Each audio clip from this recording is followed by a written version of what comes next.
Deafy and Odis join forces. Josto seeks revenge. Orietta finds new employment. Gaetano makes a move, and Zelmar and Swanee help the Smutnys with their debt. Hey, what's going on, everybody, and welcome back to my channel, Movie Files. Elliot back again with my weekly recap, breakdown, and review of the latest episode of Season 4 of Fargo. We're talking Episode 4. Details, as you can see on the screen now. Make sure you're following me on all my other social media accounts. That way you all can stay up to date with what's going on over here at Movie Files. If you are new to the channel, welcome. Definitely subscribe to the channel. Hit that notification bell so you don't miss any of my other Fargo reviews, other TV show reviews, movie reviews, live streams, and all the fun things we do over here on this channel. Make sure you give this video a thumbs up. Helps out the channel, but I also really appreciate it. And in the comments, ladies and gentlemen, once you've seen episode 4, let me know your pros, your cons. What does this episode mean for future episodes for weeks ahead? Let's have some fun discussions in the comments below. So again, full spoilers. If you haven't seen the episode, go check it out and then come back and join the conversation. So this was a fun episode, no doubt. It wasn't as strong as the first two to me. A little bit more of some over the topness, some more farts, which I just find to be kind of jarring at times. But all in all, we meet a new character in Deafy. We see Rabbi makes a pretty interesting move. We see this civil war between the two brothers of the Freda family, and the Cannons, man, they have to make a move if they want to go to war or not. So I'm very excited to break it all down. So let's just jump right into this recap. So first and foremost, we're introduced officially to Timothy Oliphant's character, who we saw kind of at the very end of last week's episode on the cliffhanger. We meet him, and he is U.S. Marshal Dick Deafy, Wickwar, where he's investigating the escape of Swanee and Zelmar, and from the I love this title of this prison, the Lady of Regret women's prison is where they escaped from, which we saw from episode 2. We also learned that he is a Mormon and he's a priest of the church, but he's also a member of Quorum 70, which I'm just thinking in my head, I wonder, is Orietta maybe a past member or current member of that church? It'll be really interesting to see if they know each other come future episodes, because when we'll talk about here, it seems like Deafy might have known her when she was walking across the street. It'll be really interesting to see her backstory, because she's my favorite character. We see that Odis gets assigned to help Deafy on this case, and we learn another quirky character with Deafy when he does the "how's that?" and how he only hears what he wants to hear. I'm very interested to see how much Timothy will be in this season, because I think he's a fantastic actor, and he just has a thing for playing like deputies or U.S. Marshals, whether it be Justified or later this month we're getting The Mandalorian. So I'm a big fan of him, and very excited to see what he does in this season. We see that Odis and Deafy have their moment in the car when they're becoming the best of friends. Let's just say that, as we get this kind of back and forth. And again, what I took away from that scene is how Deafy saw Orietta, and I wonder, like I said, I wonder if they know each other from the past, and if she's part of the church that he was a part of. But we see from last week, we pick up right, after the introduction of Deafy, we see the episode picks up, and we see that Deafy questions Orietta and her family, and they don't spill the beans. They keep the hiding of where Swanee and Zelmar are, which they're in the mortuary area, and they're hiding in the basement there, which was a pretty interesting scene to say the least. And seeing again Odis and his tics and his OCD is just so fun. But we have this conversation. We see Orietta mother talking to Deafy, and she's straight faced. She just tells him, "I don't know where my sister is, and if I did know where she was, I would strangle her neck." So she's really keeping her composure. But it's within this scene that that pie is still there, guys. That delicious pie, which we'll talk about a little bit later.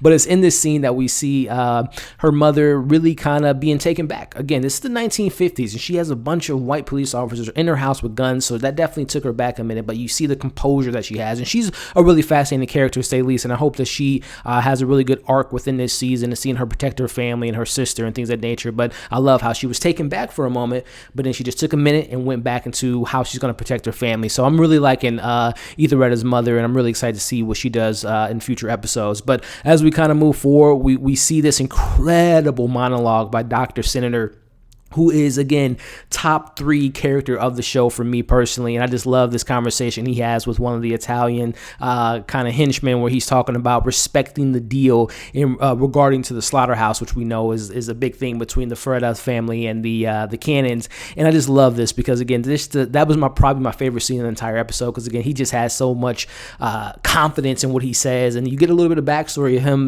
being in the military, and kind of his backstory of being a kind of a strategist for the Cannon family. So I kind of love that moment. That's probably my favorite scene of the episode. But moving forward, we see that, Mr. Cannon's son and the rabbi sharing a bit of a scene as they're talking about how much they have in common, and that they've both been traded teams, because we know the rabbi was traded twice, once when he was a kid and once when he was a teenager. So they have a lot in common there. But that conversation is shortly ended by Guyatano and his big old eyes as he was listening outside talking about their conversation, and talking about the trading. And again, Gaetano, I get the character. Again, 4 seasons into this show and even the movie Fargo, there are those kind of over the top type of characters, but I want him to kind of bring it down. He has some moments in this episode when he's a little bit more serious and a little bit more level headed, but the eyes and the smile, like I get what he's doing, but that character so far just seems to be on a completely different show, and I hope they kind of level him down to everyone else's level. Again, you can have the overtopness, but he's just like too over the top and too almost cartoonish for me. But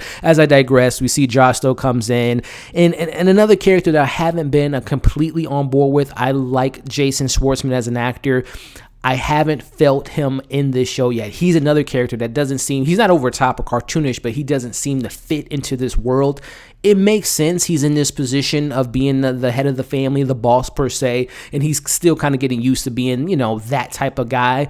But Jason Schwartzman just hasn't hit me yet as that character. So I hope as the season progresses, he gets a little bit more serious, like we see from, Chris Rock's character, and I hope that he kind of rounds out and get a little bit more menacing. But again, I know Jason Schwartzman, we get the comedic vibe from him and doesn't, get that menacing side, but I hope we get that as the episodes kind of unfold. But again, moving forward, we see my favorite character, Orietta, is interviewing for a nurse position at the hospital that did turn away the boss of the Fritter family. So that's going to be a very interesting dynamic between once, Josto finds out who she works for and having her maybe do some poisoning again with the macaroons, as we find out is the doctor's kind of treat of passion there. So we see that she gets the job, and again, this moment is absolutely hilarious. Again, I think Dr. Senator scene is my favorite because it was just a really in-depth kind of conversation and monologue. But as far as like Orietta, man, she's just so great. She sees that Josh, though, she thinks he's spying on her, but we know that he's looking at the doctor that he's trying to kill, Dr. Harvard. But we have this interesting conversation where she thinks that he's into her, and we see her pleasure him, let's just say that, and singing glory at the same time, and this literally within 3 episodes, guys, for me personally. And again, I've seen all the seasons, I've seen the movie, love everything about Fargo.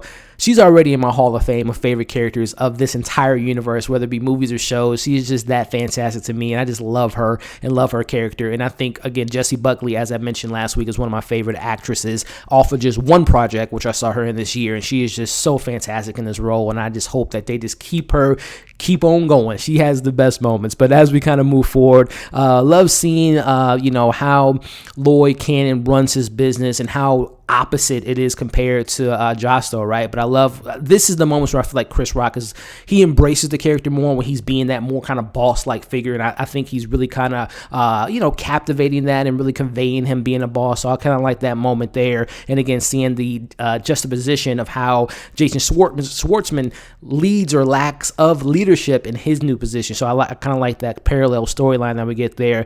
And Lionel, man, it looked like he wants to get a move up.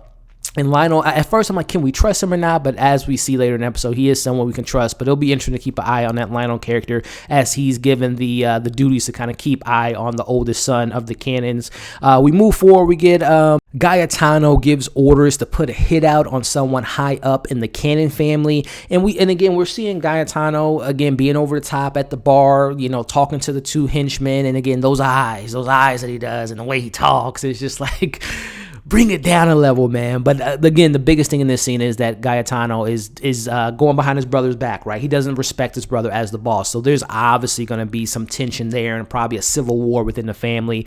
But again, Guyatano, bring it down just a couple notches, man. Those eyes get me every time. But we see the scene play out. We see that the hitman is going to take out Lloyd's son, his oldest son. And we saw Leon taking him to the car, listening to jazz. And the rabbi's telling the hitman, like, we don't need to do this, man. We're going to go to war. They have our other, the other Italian son in their camp. We don't need to do this.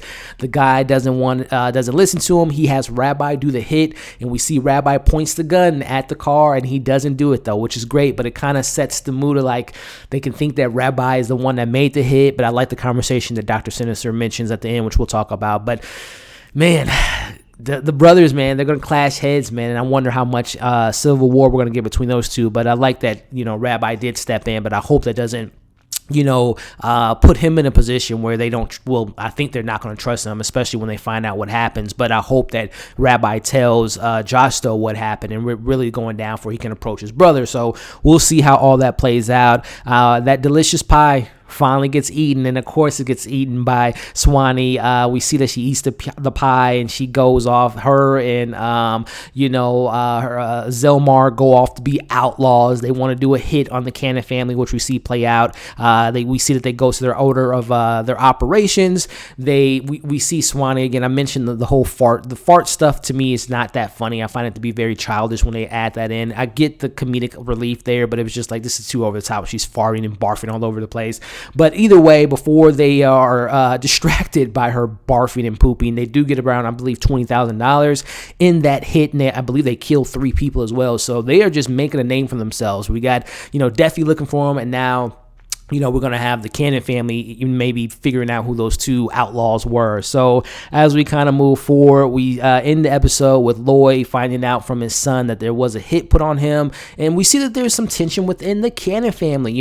I can't think of Leon, I believe his name was, Samuel. I can't think of the Lloyd's son's name, but he doesn't want to be a part of the family. He doesn't want to have anything to do with his family. He's a musician, and he just wants to be not a part of them. But, obviously Lloyd's like, I still need to make a stance because they tried to take a hit out on my son, and someone's taken some money off my order operation. So Dr. Senator puts it in his head that, hey, Rabbi might have not have did this. It might have been the older brother versus, Josto making the move. So again, one of my favorite characters, Dr. Senator, putting that in his head to kind of think about what you're doing. Do you want to go to war? And the episode ends. So this was a fun episode, no doubt. It wasn't, like I said, as strong as the first 2 episodes, but it does set the stage for, again, Timothy Oliphant coming in as Deafy, and him and Odis working together to maybe figure out some things that's going on in this town of Kansas City. We, like I said, we got the division between the 2 brothers, the Feta family, and how that's going to play out. And is Josto going to have to take out his brother, or vice versa? And then the Cannons, man, they got to make their stands. They have their son. His son is in the camp now. He doesn't know what the hell is going to happen to his son. Even Chris Rock Lloyd says that his boy can be hung on a tree right now. So there is that animosity, that tension. The decision making has to be made to go to war or try to figure something out, as Dr. Sinister puts that in his head. And Orietta, man, she is just, again, Jessie Buckley is on another level when it comes to this performance. She is my favorite character still. We didn't get that much from Oraetta, even though she kept her mouth, she's loyal to her family, but we didn't get as much from her as I would have liked to, because they are my 2 favorite characters on top of Dr. Senator.